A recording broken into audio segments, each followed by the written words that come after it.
Olá, professores, tudo bem com vocês? Eduardo Cursino, coordenador pedagógico da Escola Estadual Professor João Gonçalves Barbosa, trazendo o último ATPC do segundo bimestre, da semana do dia 28, 29 e 30 de julho. Nós estaremos iniciando o nosso ATPC fazendo o último alinhamento sobre a agenda do segundo bimestre. Então, fica ligado, faça suas anotações e não esqueça de responder o formulário de presença ao final desse vídeo. Seguinte, organização da agenda, conselho de classe e série segundo bimestre.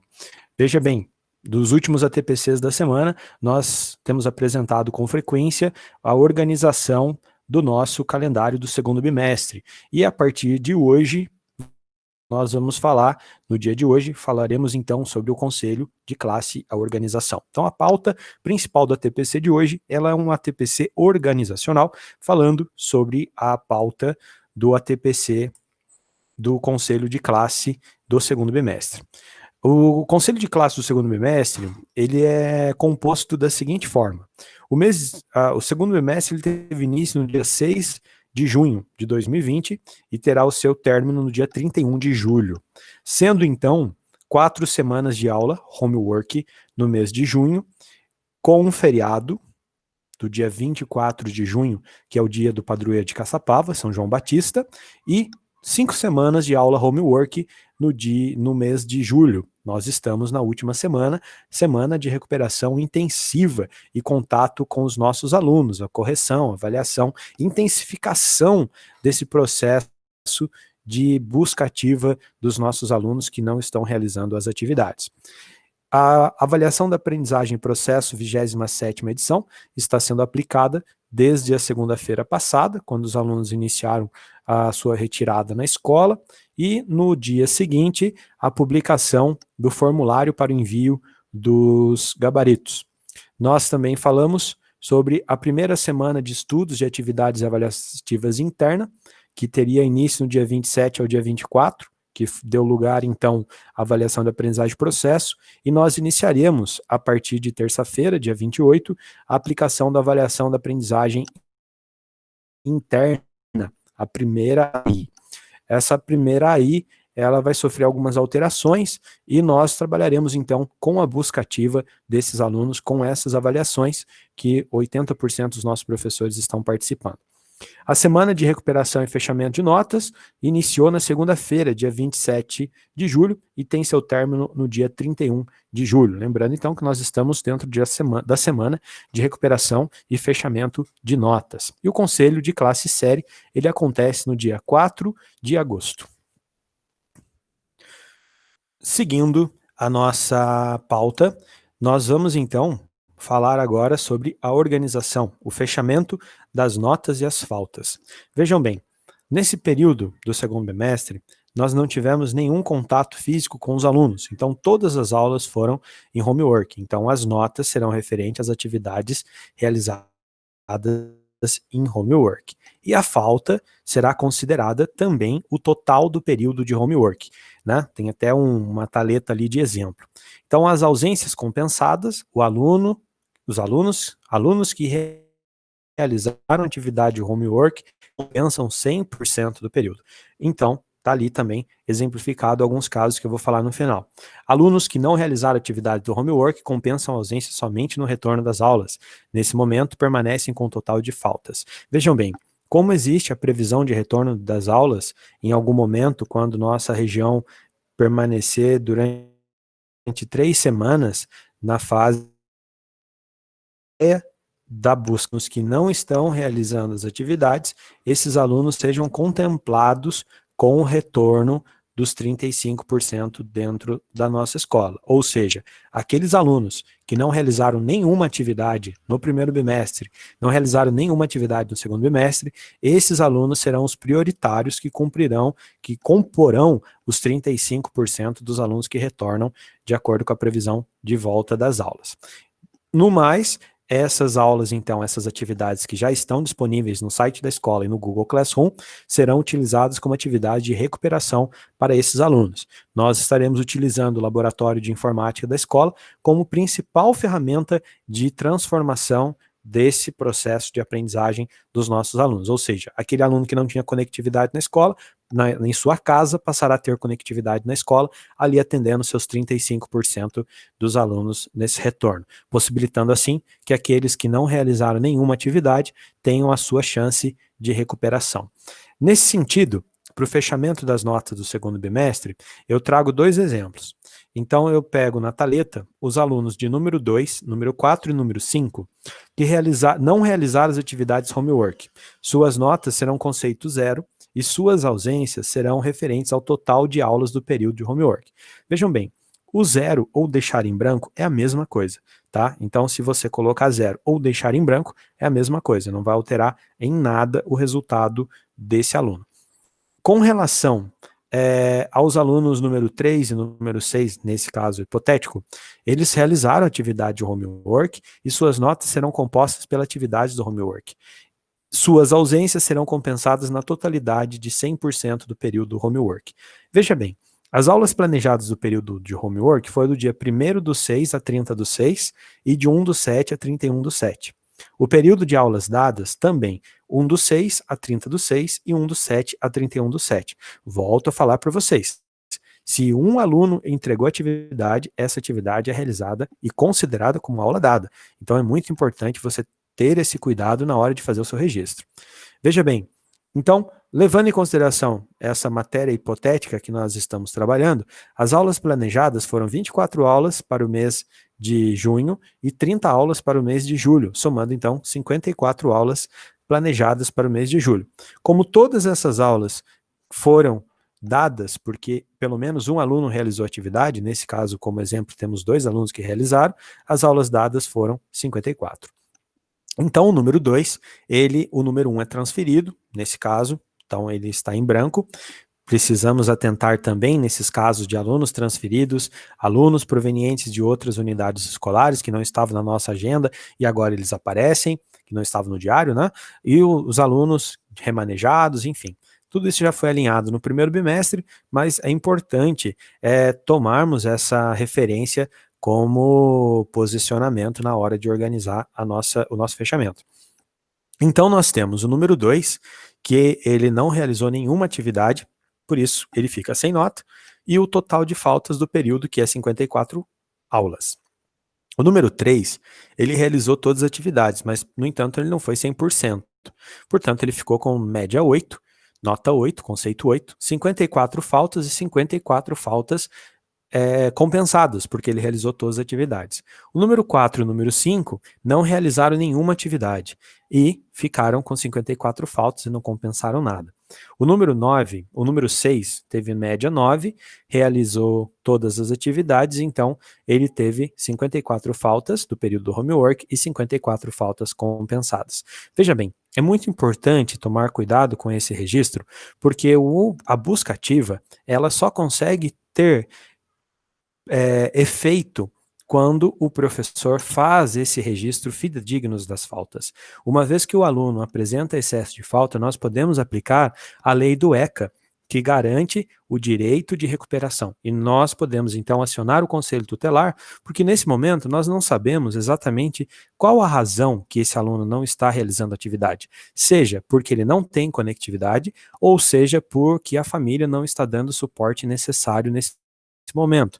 Ok, nós temos vários casos que não cabe julgamento nesse momento, mas sim que seja cumprido o que está na legislação. Então, é muito importante esse apontamento de faltas para que nós não tenhamos problemas jurídicos ou pedagógicos lá na frente. Uma vez que o aluno que está com excesso de faltas, ele tem direito e a obrigação de realizar as compensações de ausência. Logo, ele está de recuperação e ele faz parte dos 35% que retornarão para a escola no primeiro momento de aulas presenciais para realizar as suas atividades pendentes.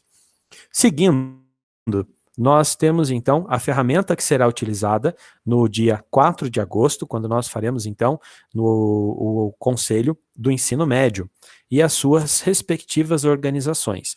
Das 8 da manhã até as 8h30, a primeira série. Das 8h30 às 9, o primeiro B. Das 9 às 9h30, o segundo A. Das 9h30 às 10, o segundo B. Uma pausa para um café e retornamos às 10h30 até às 11, às 11 até às 11h30. Então, nós finalizamos o conselho da primeira série do ensino médio no dia 4 de agosto. As divisões das tarefas: a ata da reunião ela fica sob a responsabilidade da diretora Adriana Baldini, o relatório de controle de frequência do vice-diretor Rubens Trevisoli, a mediação do conselho será feito pelo professor coordenador Eduardo Cursino, e teremos então o apoio das agentes de organização escolar Ana Cristina Furtado e Lília Maria Moreira. Seguinte: os professores responsáveis pelas suas entregas de nota de acordo com seus componentes curriculares. Existem alguns componentes que têm suas alterações de acordo com o primeiro A e o primeiro B. Não há necessidade dos professores que são do primeiro B participarem da reunião do primeiro A não ser por caráter de curiosidade. Mais uma vez, nós faremos, então, a escolha do aluno de destaque de acordo com a sua somatória das notas, e os professores utilizam os critérios que acharem mais conveniente dentro do processo para escolher e fazer a sua votação online do aluno de destaque do segundo bimestre. Primeiro B, e assim sucessivamente. O ensino fundamental, nós faremos igual fizemos no primeiro bimestre. Ele será no dia seguinte, na quarta-feira, dia 5 de agosto. Ele acontece da seguinte organização: das 8 da manhã às 8h30, o sexto A. Das 8h30 às 9 da manhã, o sexto B. O sexto C, das 9 às 9h30, com uma pausa para o café, e retornamos com o sétimo A às 10 horas, encerrando o período da manhã às 11h30 com o oitavo A. No período da tarde, nós retornamos a 1h com o oitavo B e seguimos até às 16 com o nono C. Lembrando que esse período que após o término da reunião oficial, nós sempre fazemos alguns alinhamentos com alguns professores. Por isso é importante que todas as observações sejam registradas nos diários de vocês, para que no momento da reunião nós sejamos o mais precisos e objetivos possíveis, para não emitirmos juízos de valor e nos restringirmos apenas à visão pedagógica da aprendizagem dos nossos alunos. Isso é muito importante. Por isso, esse tempo, onde nós estaremos discutindo a realização das atividades ou não, e assuntos pertinentes serão sempre atendidos posteriormente ao final. No caso, no primeiro dia, que é o dia 4 de agosto, nós estaremos então atendendo no período da tarde. E o ensino fundamental, nós estaremos atendendo até o final do período, no dia 5 de agosto. Segue então a sua organização. A organização: a ata da reunião fica sob a responsabilidade da diretora Adriana Baldini, o relatório controle de frequência do vice-diretor Rubens Trevisoli, a mediação do conselho será do professor coordenador Eduardo Cursino, e apoio das agentes de organização escolar Ana Cristina Furtado e Lília Maria Moreira. Os professores do componente curricular também têm suas alterações. Alguns têm todas as turmas e outros fazem sua alternância em matemática, em geografia, em história, enfim. Nós seguimos então ao término do conselho do primeiro bimestre, do segundo bimestre 2020. Iniciamos então agora, nesse momento, a fala e o planejamento do terceiro bimestre 2020. Nós estamos na última semana do segundo bimestre e é necessário olhar um pouco mais além desse momento de fechamento. Então nós fechamos o segundo bimestre já planejando o terceiro bimestre de 2020. Vejamos bem. Os professores que não participam das atividades do conselho de classe, nos respectivos horários de suas turmas, deverão cumprir seu horário de trabalho acompanhando as atividades do Centro de Mídias e finalizando o plano de trabalho terceiro bimestre, roteiro de estudos direcionados 3 de agosto a 25 de setembro, que deverá ser devolvido no formato Word, conforme e-mail enviado no dia 28 de julho de 2020. A lista de presença será postada no dia, na página ATPC, pelo link. Nós temos o link, e ATPC no Google Classroom, também temos o link. Segue orientações para a elaboração do plano de trabalho, terceiro bimestre, roteiro de estudos direcionados 3 de agosto a 25 de setembro. Então, o professor que participou da reunião e tem seu horário de ATPC de 7 ATPCs ou mais, e tem ali seu momento sobrando, ele participa conosco desse momento de formação. O calendário do terceiro bimestre, ele funciona da seguinte forma. O primeiro dia de aula do terceiro bimestre, em homework, ele começa no dia 3 de agosto. no dia 3 de agosto, ele vai ser encerrado no dia 16 de outubro. Então, nós temos a seguinte configuração: 4 semanas de aulas de homework no mês de agosto, 5 semanas de aulas no mês de setembro, sendo que no dia 7 de setembro comemoramos 198 anos da proclamação da República pelo imperador Dom Pedro I. No mês de outubro são 2 semanas de aula. Dentro dessas 2 semanas temos também no dia 12 de outubro, que é o feriado de Nossa Senhora Aparecida, padroeira do Brasil. Lembrando que no dia 3 de agosto ao dia 25 de setembro, nós trabalhamos então a semana de estudos e elaboração dos planos de aula. Então nós estamos aqui do dia 3 de agosto ao dia 25 de agosto, ao 25 de setembro, perdão, trabalhando os roteiros de estudos com os nossos alunos, como nós fizemos no segundo bimestre. E a partir do dia 25, da semana do dia 28 de setembro ao dia 2 de outubro, do dia 5 de outubro ao dia 9 de outubro, nós estaremos então trabalhando recuperação e fechamento de notas e busca ativa, sendo que do dia 13 de outubro ao dia 16, nós faremos então o lançamento das notas no sistema. É muito importante pensar que o dia 8 de setembro é a previsão para o possível retorno das aulas, mas isso não está nada certo. Então, como não está nada certo, e mesmo que essas aulas voltem, essas aulas voltam apenas para 35% dos alunos. Os outros 65% permanecem em casa. Esses outros 65% precisam da atividade homework, por isso nós estamos trabalhando esse calendário do terceiro bimestre já fechado e planejado para que ele aconteça de fato, possibilitando aí todas as possíveis alterações que possam ocorrer ao longo desse momento de pandemia. O aspecto organizacional do plano, ele continua o mesmo, porém agora ele é o terceiro bimestre, dividido aí das suas semanas. Os planos funcionarão da seguinte forma: para o ensino fundamental, serão 8 planos, contendo, porque são 8 semanas, 8 planos de 8 aulas, 8 planos de 6 aulas, perdão, para língua portuguesa e matemática. 4 planos de 4 aulas para ciências, geografia e história. E 2 planos de 8 aulas para arte, educação física, inglês, projeto de vida, disciplinas eletivas, e 2 planos com 8 aulas, se não me engano, de tecnologia e inovação. Vejam bem, os planos eles já estão com datas programadas. Então, o primeiro plano de língua portuguesa, ele será do dia 3 do 8 ao dia 7 do 8. O plano de matemática, do dia 3 do 8 ao 7 do 8. Ciências, do dia 3 do 8 ao dia 14. Então, o próximo plano de ciências ele só vai acontecer no dia 17 do 8.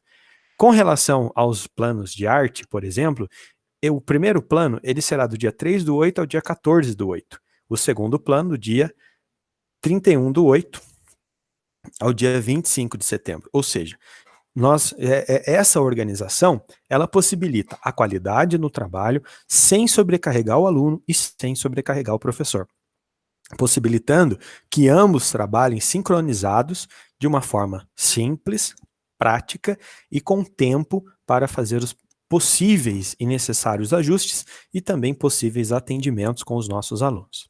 Para o ensino médio, a configuração é um pouco diferente. Por quê? Língua portuguesa e matemática continuam com seus 8 planos, no entanto, arte, biologia, educação física, filosofia, física, geografia, história, língua portuguesa, língua inglesa, química, sociologia e disciplinas eletivas e projeto de vida serão 4 planos, sendo com as suas aulas divididas entre o dia 3 de agosto ao dia 25 de setembro, como segue as configurações e a planilha que vocês podem observar.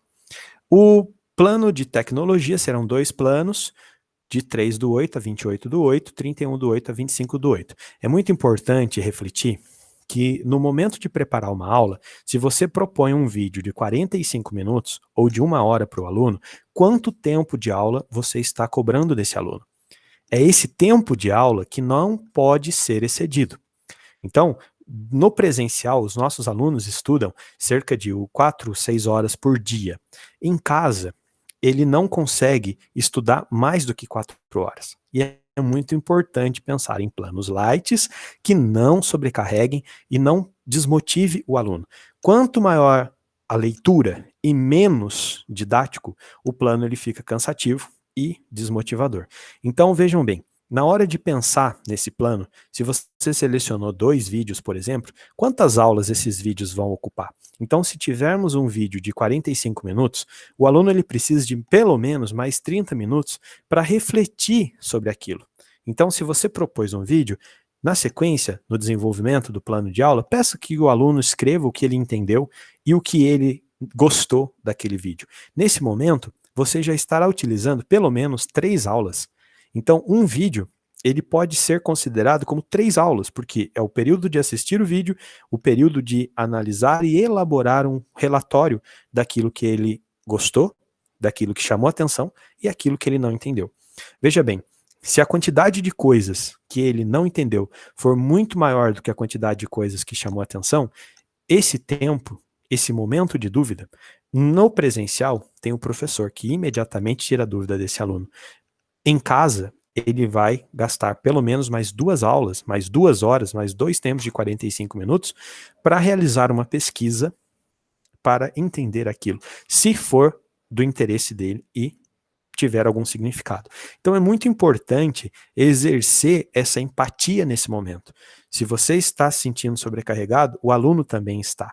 Então, quanto mais prático e simples for para o professor, mais prático e gostoso será para o aluno fazer. Então, pensem, elaborem planos com simplicidade, com a qualidade da articulação, né? Nós temos aí algumas propostas para física e biologia que vão estar trabalhando uma possível feira de ciências digital, onde os planos serão direcionados para a física e a biologia, ciências práticas. Então, é uma proposta que pode ser estendida aos outros colegas. Em língua portuguesa já está sendo desenvolvido o projeto do Mediação em Linguagem. Matemática, nós já estamos trabalhando algumas especificidades, como a construção do teodolito, por exemplo. Em educação física, podemos pensar em um vídeo, em gravações de vídeos, onde os alunos exercitam ou criam atividades, ou dentro do que o currículo pede, trabalhar aquelas modalidades individuais, ou em reproduzi-las, de repente, a partir da observação de videoaulas. Em filosofia, podemos então refletir, gravar podcasts, criar um canal ou alguma coisa nesse sentido, onde o aluno produza o conteúdo que é proposto pelo professor. Nós já tivemos ali a condução do projeto do Peripatéticos, então, de repente, pode ser uma extensão, transformar esse Peripatéticos em algo que seja virtual. É uma proposta. Geografia é possível fazer muitas coisas nessa parte. História também, história contada, recontada, inventada, enfim, podemos criar essas propostas.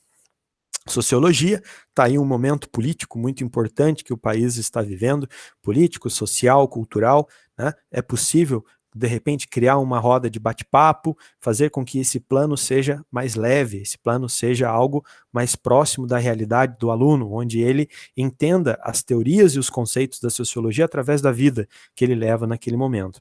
As disciplinas de projeto de vida, nem se fale nas possibilidades, né? Nós já fizemos no primeiro bimestre, e finalizamos agora no segundo, o vídeo do que eu quero ser quando eu crescer, e tem vários áudios sobre isso, cada aluno dando seu depoimento, e podemos então pensar em ampliar isso. Será que mudou alguma coisa nesse período, onde esse aluno criou mais coisas, está mais apto, está mais feliz, ele mudou de ideia? Será que durante essa pandemia alguma coisa influenciou para que ele desistisse daquilo que ele queria ser e de repente ele pensou em outras coisas?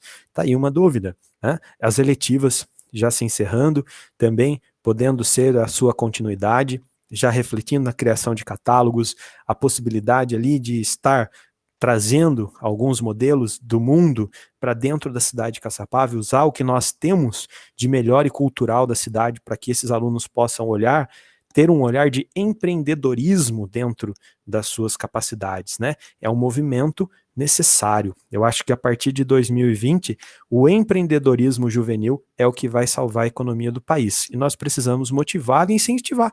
Nós somos os precursores dessa nova geração. Então, cabe a nós trabalharmos essa visão e conseguir levar sustento para esses jovens a partir do intelecto, sustento intelectual, sustento de formação que capacite esse jovem a ter disposição, né?